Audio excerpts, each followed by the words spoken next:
Hi, ang dami nagsasabi na sobrang payat ko, ang laki daw tinanda ko, ang pangit daw ng katawan ko, may cancer daw ako, ah, isang ihip ng hangin, mamamatay na ako.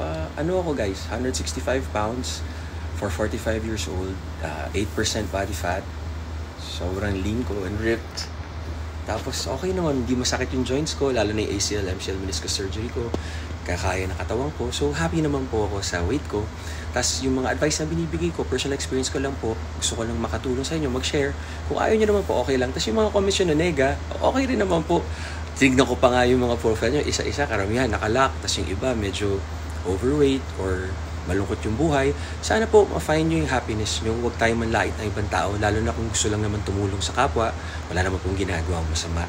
I wish you all the best and happiness. And may you find peace and good health. Tama kayo, mali ako, I'm not your doctor. Do what works for you. Para sa haters, Ha ha!